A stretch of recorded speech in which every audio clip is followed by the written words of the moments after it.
Speaking of sequels, the premise of this video is very, very simple. Thank God, right? Because my videos recently have been unique, to say the least. I just pick a bunch of Pokemon that I think probably should have evolved, maybe, in my opinion, allegedly, and then I evolve them. Simple as that. A really big motivator to make this video, again, was the fact that they gave my girl, Linoone, an evolution, albeit Galarian, but still an evolution nonetheless. But you know who gets diddly squat? My other girl, Mayhem. So I'm putting an end to it. Mightyena deserved an evolution, and so does all the other Pokemon I chose to evolve.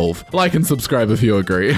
Okay, let's just get the big one out of the way first. That way we can all chillax and take the rest of the video nice and easy. I just need to draw the dog. I've probably visited this design a few thousand times in my life, just really trying to get the right look for a mighty successor to Mightyena. It's honestly tough work. I have perused the internet just to get a feel for what was out there, and honestly, it's not a lot. Many of the designs I saw kind of went in the same direction that I was thinking, which was basically make dog just a little bigger or give it more fur. Also, shout out to HoopsandHipHop, by the way. I just think this design really slaps. As you can see, what I'm drawing does not very well represent my artistic abilities. As in, what I'm drawing kind of looks like shit. So we're moving on from that idea. I feel like you can probably start to understand why I just need to make this and get it out of my brain, because I haven't been able to for a very long time. I tried out a couple more standing poses, and I don't know if it's just a skill issue or if Mightyena just has one of those designs that are hard to improve on, but nothing I'm making looks quite right. So time for my other plan. Dog from behind.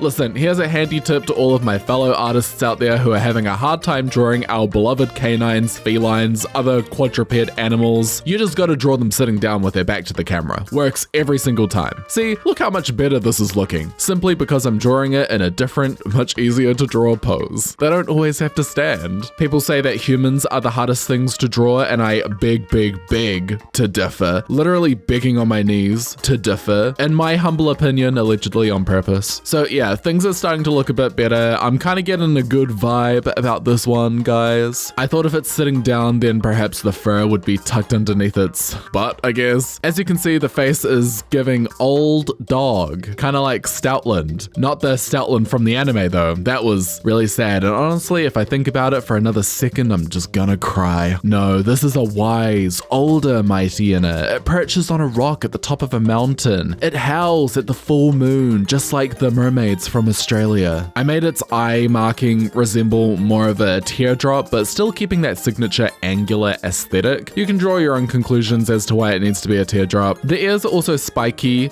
very spiky actually. This was just a recycled design element from my first draft. I really liked it in that sketch, so I carried it onto this one. For the colors, I went with Mightyena adjacent colors, I guess. Like they were very Mightyena pilled, as in I used the eyedropper tool, but I did make the main coat a tad lighter just to represent its age a bit better. I also gave it a cool eyelid, just like every evil dog slash cat from the movies, I think. I don't know. I don't really watch movies, so I'm sorry, we should probably just move on to the next Pokemon. Is that a Wiglet? Nope, it's Sudowoodo, but very tall, kind of like an Alolan form, except this is just a regular evolution. So Sudowoodo probably doesn't need an evolution, but Game Freak gave one to Dunsparce, and then I gave one to Shuckle, so I don't know, Sudowoodo gets one too. It deserves it, in my books. I did not say that right. This is another Pokemon I've had ideas for in the past, but I never really had a solid idea until right now. The inspiration for this one came to me in a fleeting thought. I was going about my simple day when all of a sudden the image of an impossibly tall Sudowoodo with 3 faces was branded into the small part of my brain that handles complex theories about astrophysics. It's a shame I had to let go of all of that knowledge, but I needed room for tall tree. Forgot what stars are. I don't know anything about astrophysics, clearly, because I replaced the knowledge. So essentially, this is what happens when you overwater the fake tree.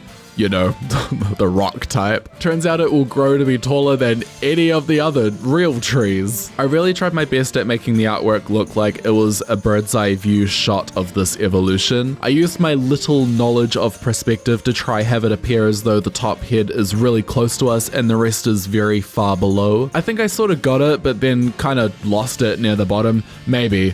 I don't know, if I didn't arch it, oh, I don't know how to say that word. Yeah, if I didn't do that, it may have worked.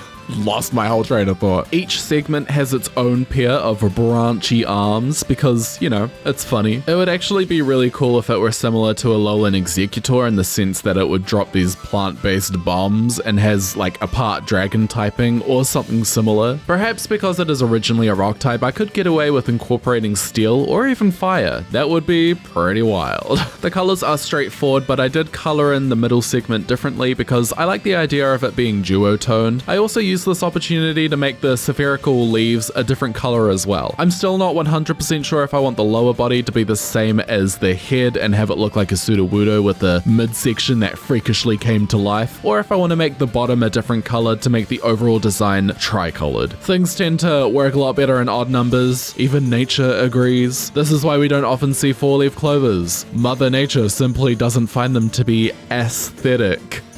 Mwah. Now it's time for Pincurchin's evolution. Who? You may ask. And yeah, exactly.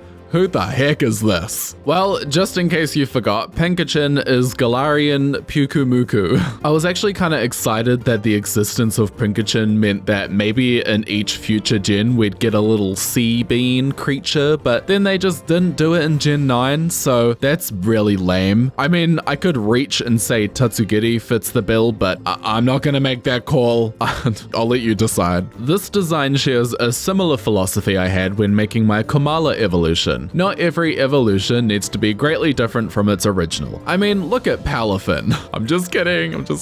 I know. But come on, that was really funny, like for the bit. A lot of the inspiration came from Overquill, which is Hisuian Quillfish's evolved form. Pretty awesome evolution too. Like, I remember training one because I just had like a hunch that maybe, just maybe, they would have a Quillfish evolution considering they'd bothered to make a regional form. And yeah, I was right.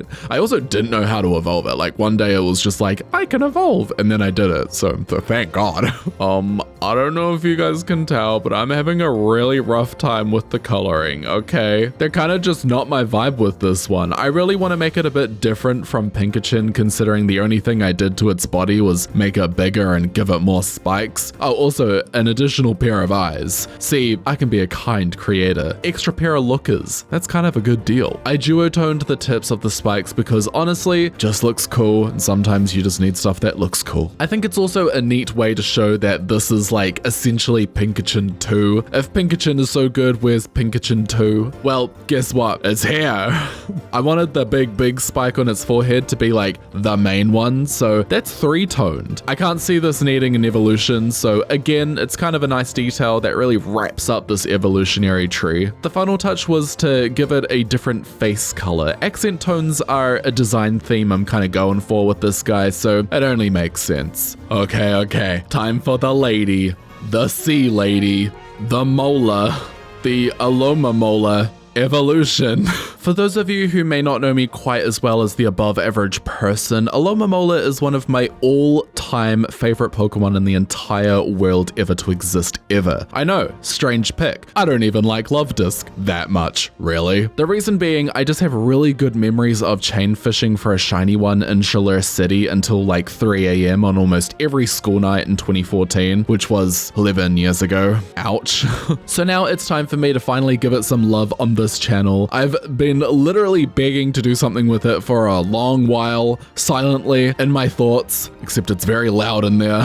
Now, how are we going to expand on Alomomola's design? Because it's pretty solid. There isn't much left to add. So, and maybe forget what I just said mere seconds ago, I'm going to turn it into a not alive fish. I'm still working out which words I can say without getting my YouTube channel drop kicked into the sun. This fish is dead, but not fully. I thought it would be a really fun idea to just kind of make the whole thing bone with a trail of heart scales for a tail. It didn't initially start off that way when I was sketching it, but then I noticed that when it's just a line art drawing, Alomomola's mouth shape looks somewhat skeletal, so I just kind of went with that idea. The dorsal fins are now dorsal pearly whites, or scary fingers depending on your perspective on life and the world around us. Oh my god, this is kind of traumatizing.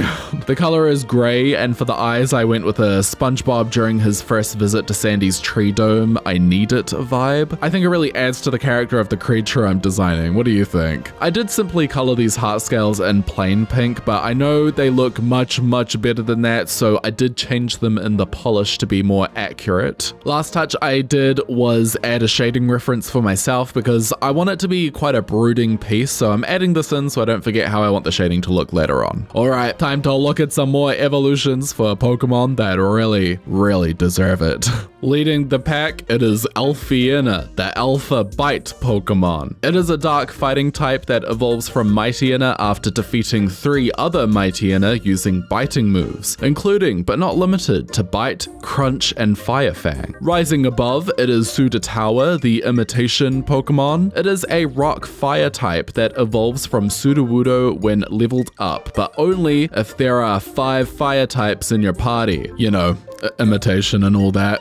It pretends to be a tree so that Pokemon will rest underneath it. Only then will it drop its explosive fruit. But blowing up the seafloor, we have Urchadrill, the sea urchin Pokemon. It is an electric poison type that evolves from Pincurchin upon learning the move Poison Jab while holding a poison barb. And discovered after 100 million years of decomposing in the Pacific Ocean, it is Alomomola, the sharing Pokemon. It is a water fairy type that evolves from Alomomola after restoring 1000 HP from potions, super, hyper, and max included. Alrighty, that's my second wave of Pokemon evolutions. I hope you like them. Please let me know your favorite one in thine comments. Thank you for watching my video. Please subscribe to my channel. I upload new videos every single Friday or Saturday if you live on Mirage Island, just like me. Can someone tell me how to get down from here?